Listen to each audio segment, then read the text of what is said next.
Vamos agora direto para o quadro Você Pergunta e Nós Respondemos.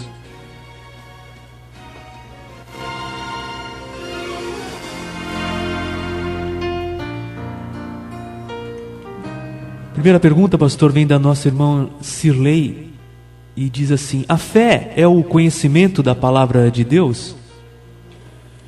Queremos dizer à nossa irmã que são duas coisas distintas. Em Romanos capítulo 10, versículo 17, fala como é que nós obtemos a fé genuína. A fé vem pelo ouvir e ouvir pela palavra de Deus. Então a fé vem pelo ouvir a palavra de Deus. Agora, o que é a fé? No livro de Hebreus, capítulo 11 e versículo 1, define a fé da seguinte maneira: ora, a fé é o firme fundamento das coisas que se esperam e a prova das coisas que se não veem. Porque por ela os antigos alcançaram testemunho. Pela fé entendemos que os mundos, pela palavra de Deus, foram criados, de maneira que aquilo que se vê não foi feito do que é aparente. Pela fé, Abel ofereceu a Deus maior sacrifício do que Caim, pelo qual alcançou o testemunho de que era justo, dando Deus testemunho dos seus dons, e por ela, depois de morto, ainda fala. Pela fé, Enoque foi trasladado para não ver a morte, e não foi achado, porque Deus o trasladara, visto como antes da sua trasladação alcançou o testemunho de que agradara a Deus. Então nós temos aí no versículo 1 uma definição do que é fé. É o firme fundamento das coisas que não se veem, mas se aguardam. Para nós termos fé, precisamos do conhecimento da palavra de Deus. Agora, esse conhecimento da palavra de Deus, ele tem que ser contínuo.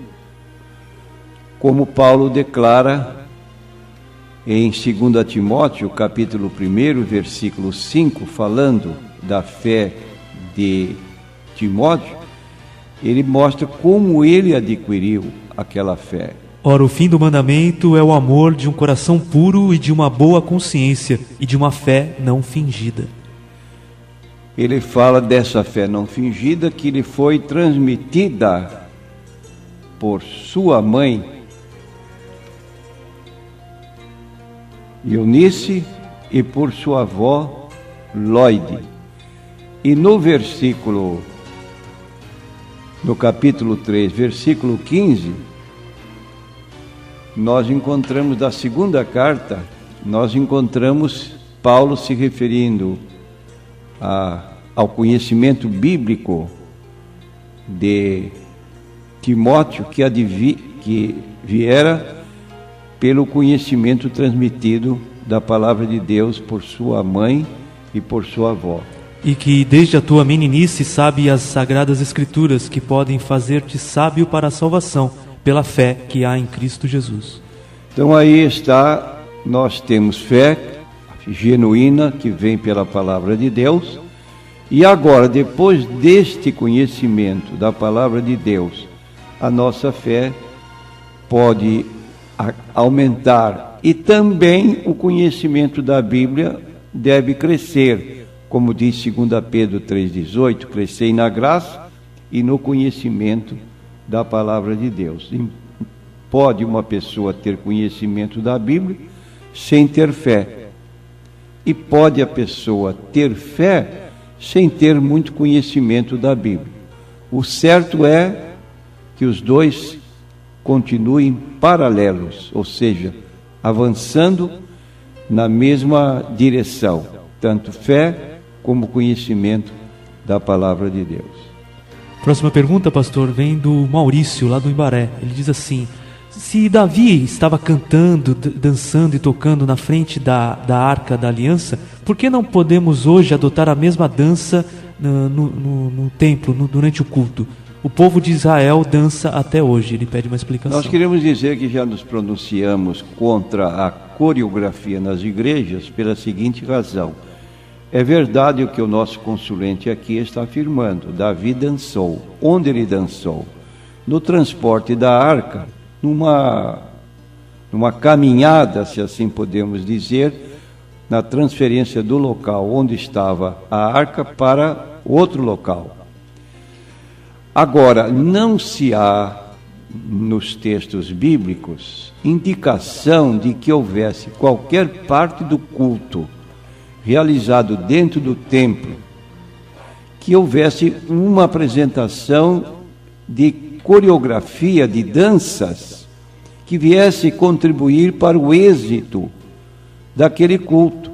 Davi organizou os levitas como sacerdotes encarregados do canto, mas não há nenhum exemplo de que eles tivessem qualquer participação coreográfica, usando o termo moderno, de danças dentro do templo. Da mesma maneira, os instrumentistas, os cantores, que, como são o livro de Salmos, tinham participação, mas não em dança. A última colocação, pastor, vem da nossa irmã ouvinte Gislaine. Diz assim: ela gostou e até chorou sobre a sua palavra sobre a família. E ela gostaria de ler a Bíblia com os filhos, mas ela disse que os seus filhos já têm 15 anos de idade, já são adolescentes. Ela disse já é tarde ou não para ler a Bíblia com eles. Não é tarde. Se a irmã tiver, desculpe a colocação, autoridade de pôr seus filhos com 15 anos em torno da senhora, que cada a senhora escolhe a parte da Bíblia, nós temos literatura que pode nos ajudar, escolhe uma parte da Bíblia, dependendo do número de filhos, cada um lê 2 ou 3 versículos, pede que eles deem a sua opinião. Se não tiverem uma opinião formada, então a irmã mesmo explica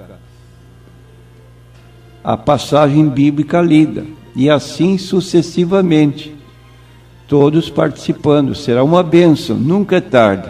O que não deve é protelar, mas começar mais rapidamente.